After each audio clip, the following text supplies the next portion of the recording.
first. I mean, it was the talk of the town today. LeBron James versus Charles Barkley.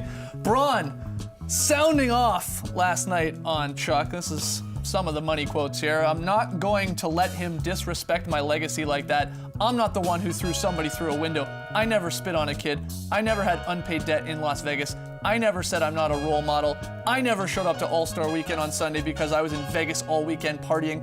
All I've done for my entire career is represent the NBA the right way. 14 years, never got in trouble, respected the game. Print that or put it on a full screen on the starters. Okay, I added that last part, but we got to play a little 3-on-3 edition here of LeBron versus Barkley. TK, you got some big cues with this. No doubt. LeBron is maybe the most criticized basketball player in league history, and we've never seen him this mad at the media before. You guys think LeBron is overreacting to Barkley's comments? Well, let's get this straight. He's not just reacting to Barkley saying this week that LeBron is complaining that he doesn't have a good enough team. This is LeBron pent-up frustrations over the years getting back at Barkley. I understand that players don't really benefit from speaking out every time someone insults them, so I understand why LeBron has pent-up frustrations, but at this point in LeBron's career, I think he can speak any time that someone talks about him because we respect him, right? And I think some of the good stuff that LeBron said was kind of buried under the surface because, yeah, he said all that, but some of the stuff that we could learn about, like he talked about Barkley back in the day being friends with MJ in the NBA Finals when all we think about is, oh, all these guys are friends these days. Back in those days, no one were friends. You know, we could have a conversation about basketball rather than all this sort of surfacey player versus media type. But listen, that's Barkley's job is to talk about the players. So there have been so many more instances of media, him talking about LeBron than LeBron talking about him the other way, right? So this he's is just paid sort of, to do that. Yeah, he's paid to be an analyst / entertainer. That's what he is at this point. But LeBron's not overreacting because LeBron's a winner. He's been to the finals 7 times. He's got 3 championships. He's a 4-time MVP. He knows what it takes to win. Are you hitting me with the rings? No, I'm saying he deserves respect from everybody, and he's not getting it in this instance. And you know what? If LeBron's saying he needs better play or needs new players and that, he's allowed to say that because, again, he knows what it takes to win. What's the worst thing LeBron's done off the court as well? The decision. That's it. I know, but as far as the comments about having a better team, I think even LeBron knew that that wasn't the best way to go about it. But it doesn't matter. Maybe that is the best way to go about it because, again, maybe he has spoken to the management behind the scenes and they haven't done what he feels they need to have done, so he's perhaps brought out. Speculating for sure. But, again, if that's what it takes, if your star player says, this is what we need, you have to listen to him. Nobody knows the team better than the star player. He's playing far too many minutes right now, and he's worried that maybe come June, he's going to run out of gas. So he needs to help, and he needs some more players there. But as far as his legacy goes, yes, he is without question the top 2, 3, 4, 5 players we've ever seen. There's no doubt about that. So he deserves the respect from the media and from everybody around the league. I want to hear LeBron talk more. He is an ambassador for this game. It is. You know, Trey brought it up today on our Twitter show today. He is an ambassador. He's almost Kobe-like right now, where Kobe at the end of his career just talk. And that's what we want LeBron to do, right? LeBron, I think, feels comfortable in his own skin. He goes back and he gets that championship that Cleveland deserved. And now he can talk. I think he should be free and open to discuss whatever he wants because I understand having a mic there is no real benefit to speak out every single day. But LeBron has been great at speaking about social issues. Now let's talk some basketball, you know? And I think we learned a few things from LeBron.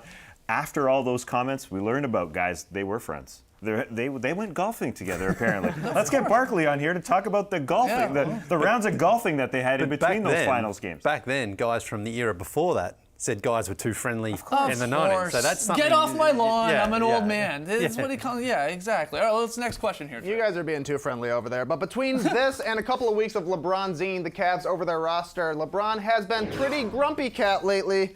Tell me, guys, why is LeBron in such a bad mood? I think it's a lot of things, right? First and foremost, it's probably the losing. Of course. LeBron James is not used to losing. That's the honest truth, and he just got done a losing month. In the month of January, his team going 7-8. First time in 10 years with a minimum of 10 games played where a LeBron team had a sub-500 record in a month.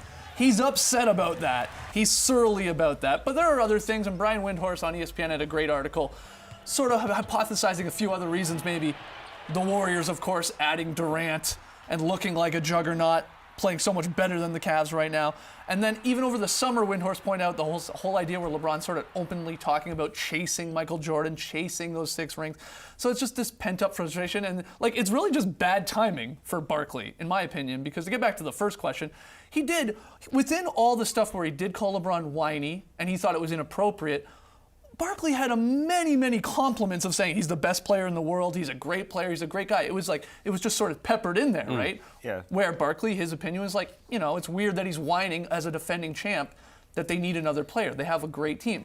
But this is just all these things, I guess what I'm getting at. It makes this sort of testy LeBron, I guess. I understand why he's Bob Surly right now. But Yeah. if LeBron has those comments, does he have them any other time other than when he's losing? Like, I don't think he comes out and says, hey, we need another player if they're 10-2 this month, right? No way. No, not a chance. That's what's they have happening. injuries mounting up. He feels like he's playing way too many minutes. That also comes into play, I think, here. He wishes he was probably resting more or not playing so many minutes.